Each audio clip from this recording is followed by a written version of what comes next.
Good morning everyone, welcome to general study. আজ 26শে June, আর আজকের দিনে কিছু গুরুত্বপূর্ণ কারেন্ট অ্যাফেয়ার্স নিয়ে আমরা আলোচনা করবো। আজ ওটা কোশ্চেন অ্যান্সার অর্থাৎ এমসিকিউ এর মাধ্যমে হবে, আর এমসিকিউগুলো বাংলা এবং ইংলিশ দুটো ল্যাঙ্গুয়েজে থাকবে তোমাদের সুবিধার জন্য। আর এই পিডিএফটা রেডি করা আছে, নিচে লিঙ্ক দেওয়া আছে, ওখানে তোমরা ডাউনলোড করে নিতে পারো। আর পিডিএফের মধ্যে অ্যান্সারগুলো অন্য কালার দিয়ে হাইলাইট করা আছে, যাতে তোমরা পরে যদি ডাউনলোড করে পিডিএফটি রিভাইজ করতে চাও যে কোনো সময়, তো তোমাদের কোনো অসুবিধা হবে না। তো চলো শুরু করা যাক। শুরু করার চ্যানেলটা অবশ্যই সাবস্ক্রাইব করে নিও ডেলি কারেন্ট অ্যাফেয়ার্সের এবং জেনারেল সায়েন্সের আপডেটের জন্য।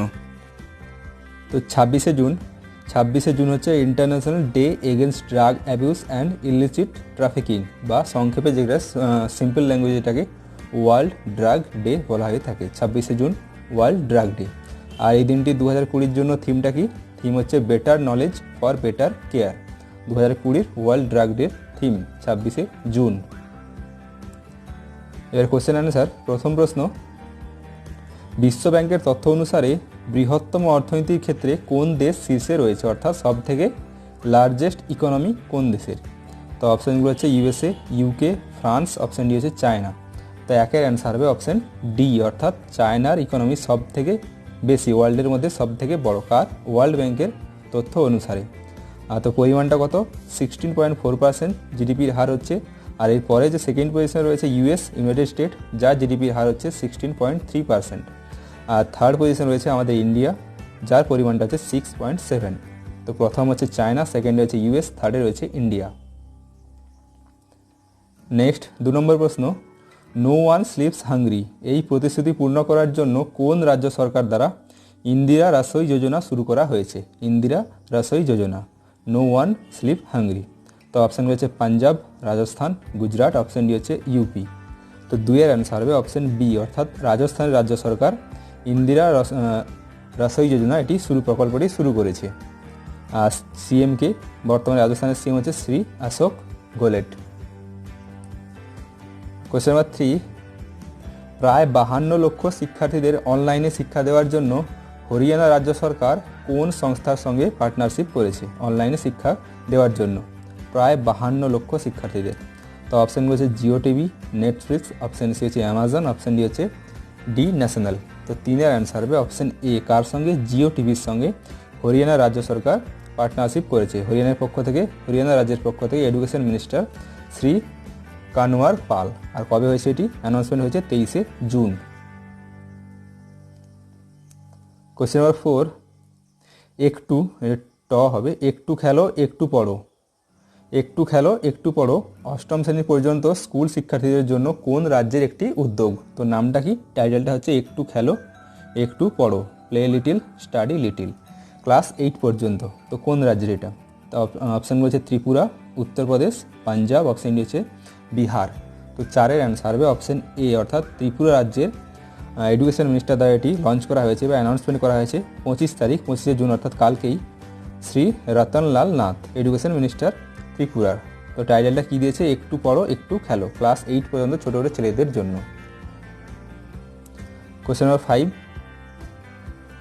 মধ্যপ্রদেশ মধ্যক্ষেত্র বিদ্যুৎ বিতরণ কোম্পানি লিমিটেড মহিলাদের ক্ষমতায়নের জন্য, অর্থাৎ ওমেন এম্পাওয়ারমেন্টের জন্য কোন প্রকল্পটি শুরু করেছে? তো অপশানগুলো দেওয়া রয়েছে নিশা বিদ্যুৎ মিত্র স্কিম, নিষ্ঠা বিদ্যুৎ মিত্র স্কিম, নিষ্ঠা বিদ্যুৎ এম্পাওয়ার স্কিম, অপশান ডি হচ্ছে নিষ্ঠা ওমেন এম্পাওয়ার স্কিম। তো 5-এর অ্যান্সার হবে অপশান বি, অর্থাৎ নামটা কী হচ্ছে? নিষ্ঠা বিদ্যুৎ মিত্র স্কিম, ওমেন এম্পাওয়ারের জন্য। কোন রাজ্যের পক্ষ থেকে? মধ্যপ্রদেশের রাজ্যের পক্ষ থেকে। পঞ্চায়েতের আন্ডারে এরা কাজ করবে, যে সময় ডিউ বা বিলগুলো, যাদের ইলেকট্রিসিটি বিল যাদের ডিউ থাকবে বা যারা বিদ্যুৎ চুরি করে তাদের ক্ষেত্রে এগুলি প্রযোজ্য, তাদের জন্য এদের মহিলাদের নিয়োগ করা হবে কর্মক্ষেত্রে। তো নামটা কি? নিষ্ঠা বিদ্যুৎ মিত্র স্কিম, ওমেন এম্পাওয়ারমেন্টের জন্য মধ্যপ্রদেশ সরকার দ্বারা চালু করা হয়েছে মহিলাদের জন্য কেবলমাত্র স্কিমটি। কোশ্চেন নাম্বার 6, ইউনিসেফের প্রতিবেদন অনুসারে কোভিড-19 কারণে দক্ষিণ এশিয়ার অঞ্চলে প্রায় কত পরিমাণ শিশু দরিদ্রের দিকে ঠেলে দেওয়া হচ্ছে? কত পরিমাণ শিশুকে? তো অপশান বলছে 100 মিলিয়ন, 120 মিলিয়ন, 125, 140। তো 6-এর অ্যান্সার হবে অপশান ডি, অর্থাৎ প্রায় 140 মিলিয়ন শিশুদের দরিদ্র সীমার নিচে ঠেলে দেওয়া হচ্ছে কোভিড-19 কারণে, কেবলমাত্র দক্ষিণ এশিয়ার ক্ষেত্রে 140 মিলিয়ন ইউনিসেফের তথ্য অনুসারে। কোশ্চেন নাম্বার 7, মধুবন্তী ধন্দেকার সঙ্গীতাচার্য আন্না সাহেব Kirloskar musical theatre life time achievement, এই পুরস্কারটি ভূষিত হয়েছেন তিনি মধুবন্তী ধান্দেকার। তো তিনি একজন ফেমাস কে? তো অপশন হচ্ছে actress singer, actress lyrics, option C হচ্ছে লিরিক্স সিঙ্গার, অপশন ডি হচ্ছে রাইটার। তো 7-এর অ্যান্সার হবে অপশন এ, অর্থাৎ তিনি একজন বিখ্যাত অ্যাক্ট্রেস, সঙ্গে সঙ্গে সিঙ্গারও। তিনি এই অ্যাচিভমেন্ট অর্থাৎ পুরস্কারটি পেয়েছেন থিয়েটারের ক্ষেত্রে। তিনি কিন্তু থিয়েটারের অ্যাক্ট্রেস এবং সিঙ্গার তিনি। নামটা কি? Madhubanti Dhandekar. Question number 8, India rating and research. India rating and research, যেটা সংক্ষেপে ইন্দ্র, INDR ইন্দ্র বলা হয়ে থাকে। তো এর অনুসারে, এই সংস্থার অনুসারে ফিনান্সিয়াল ইয়ার 2021-এর ক্ষেত্রে ভারতের জিডিপির হার কত হবে? অর্থবছর 2021 অর্থ বছরের জন্য ভারতের জিডিপির হার কত হবে? তো অপশানগুলো হচ্ছে -3.1, -4.7, -3.9, অপশান ডি হচ্ছে -5.3। তো 8-এর অ্যান্সার হবে অপশান ডি, অর্থাৎ 2021-এর ক্ষেত্রে জিডিপি হবে কত? প্রায় নেগেটিভে 5.3, যেটা হচ্ছে ভারতের ইতিহাসে সব থেকে কম জিডিপি। ভারতের ইন্ডিয়ান হিস্ট্রির ক্ষেত্রে সব থেকে কম জিডিপি হচ্ছে 2021-এর ক্ষেত্রে হতে পারে, কিন্তু 2022-এর ক্ষেত্রে এটা বেড়ে প্রায় 5 থেকে 6% হয়ে যাবে। আবার কার তথ্য অনুসারে? ইন্ডিয়া রেটিং অ্যান্ড রিসার্চের তথ্য অনুসারে। কোশ্চেন নাম্বার 9, কোন সংস্থা ওড়িশা পাওয়ার জেনারেশন কর্পোরেশনের 49% অংশ অর্জনের জন্য চুক্তি স্বাক্ষর করেছে? 49% কোম্পানিটির কিনে নেবে কোন সংস্থা? তো অপশান হচ্ছে আদানি পাওয়ার, ইন্ডিয়ান পাওয়ার, অপশান সি হচ্ছে রিলায়েন্স পাওয়ার, অপশান ডি হচ্ছে HP।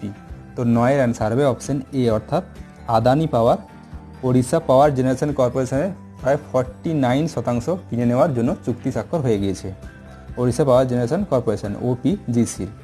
আর পরিমাণটা কত, অ্যামাউন্টটা কত? প্রায় এই 49%, যার দামটা হচ্ছে প্রায় 135 মিলিয়ন USD, ভারতীয় মুদ্রায় কত?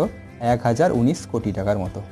আর বাকি যে 51% সেটা স্টেট গভর্নমেন্টের আন্ডারেই থাকবে, বাকি 51% ওড়িশা গভর্নমেন্টের আন্ডারেই থাকবে। Question number 10, world karate federation সম্প্রতি ক্যারাটে অ্যাসোসিয়েশন অফ ইন্ডিয়াকে অস্থায়ীভাবে অস্বীকৃতি দিয়েছে। তো এই যে WKF অর্থাৎ ওয়ার্ল্ড ক্যারাটে ফেডারেশন, এর হেডকোয়ার্টার বা সদর দপ্তর কোথায়? আর অস্বীকৃতি দিয়েছে এই কারণে, কারণ 2019-এর ক্ষেত্রে ইলেকশনের সময় যে দুর্নীতি হয়েছিল বা ভায়োলেন্স হয়েছিল, সেক্ষেত্রে এরা নোটিশ করেছিল, WKF এরা নোটিশ করেছিল, সেই জন্য তার ফলস্বরূপ ইন্ডিয়ান ক্যারাটে ফেডারেশনকে এরা অস্থায়ীভাবে অস্বীকৃতি দিয়েছে সম্প্রতি। অস্থায়ীভাবে, স্থায়ী নয়। তো এর হেডকোয়ার্টার কোথায়? WKF এর হেডকোয়ার্টার কোথায়? অপশান হচ্ছে আম্মান, অপশান বি হচ্ছে Tokyo, option C Madrid, option D হচ্ছে নাইরোবি। তো 10-এর অ্যান্সার হবে অপশান সি, অর্থাৎ কোথায়? মাদ্রিদে রয়েছে WKF এর হেডকোয়ার্টার, মাদ্রিদ, স্পেনে। কোয়েশ্চেন নাম্বার 11, যুক্তি 2.0 প্ল্যাটফর্মটি চালু করেছে কোন মন্ত্রক দ্বারা? যুক্তি 2.0। তো অপশান রয়েছে ministry of home affairs, ministry of health and family welfare, social justice and empowerment, option D হচ্ছে HRD মিনিস্ট্রি। তো অ্যান্সার হবে 11, অ্যান্সার হবে অপশান ডি, অর্থাৎ ministry of human resource development. আর বর্তমানে HRD মিনিস্টার কে? রমেশ পোখরিয়াল নিশাঙ্ক। আর যে যুক্তি, এর ফুল ফর্মটা বা পুরো নামটা কী হচ্ছে? Young India combating Covid with knowledge technology and innovation 2.0, সংক্ষেপে যেটাকে যুক্তি 2.0 বলা হয়ে থাকে। কোয়েশ্চেন নাম্বার 12, সরকার ফিনান্সিয়াল ইয়ার 2018-19-এর জন্য আয়কর রিটার্ন বা অর্থাৎ ইনকাম ট্যাক্স ফাইলের জন্য একটি সময়সীমা বাড়িয়েছে। তো বর্তমান যে ডেডলাইন বা নতুন যে সময়সীমাটি সেটা কত? তো অপশান হচ্ছে September 30, 2020, December 31, July 31, option D হচ্ছে আগস্টের 31 অবধি। তো 12-এর অ্যান্সার হবে অপশান সি, অর্থাৎ IT রিটার্নের জন্য শেষ সময়সীমা, সেটা নতুন যে শেষ সময়সীমা দিয়েছে সেটা হচ্ছে জুলাই 31, 2020 অবধি। কোয়েশ্চেন নাম্বার 13, প্যান কার্ডের সঙ্গে বায়োমেট্রিক আধার সংযোগের জন্য নতুন সময়সীমা কত? প্যান কার্ডের সঙ্গে বায়োমেট্রিক অর্থাৎ ফিঙ্গারপ্রিন্টের মাধ্যমে যে আধারগুলো অ্যাড করা হয়ে থাকে, সেটার জন্য নতুন যে সময়সীমা ডেডলাইন সেটা কত? তো অপশান হচ্ছে সেপ্টেম্বরের 30, ডিসেম্বরের 31, মার্চের 31, অপশান ডি হচ্ছে ডিসেম্বরের 31। তো 13-এর অ্যান্সার হবে অপশান সি, অর্থাৎ লাস্ট ডেট হচ্ছে মার্চ 31, 2021। কোয়েশ্চেন নাম্বার 14, কোন দেশের জাতিসংঘের সঙ্গে কোন দেশ জাতিসংঘের অস্ত্র বাণিজ্য চুক্তি অর্থাৎ ইউনাইটেড নেশন আর্ম ট্রেড ট্রেটি এর সঙ্গে যোগদান করবে বলে সম্প্রতি ঘোষণা করেছে? তো এই সংস্থার সঙ্গে যোগদান করবে কোন দেশ সম্প্রতি ঘোষণা হয়েছে? তো অপশান হচ্ছে India, China, Pakistan, option D হচ্ছে আফগানিস্তান। তো 14-এর অ্যান্সার হবে অপশান বি, অর্থাৎ চায়না এই যে UNATT-তে যোগদান করবে সম্প্রতি ঘোষণা হয়েছে। 18 থেকে 20 জুন 3 দিনের দীর্ঘ মিটিংয়ের পর ATTর সঙ্গে মিটিংয়ের পর এরা ঘোষণা করেছে যে চায়না যোগ দিতে পারে সংস্থাটিতে।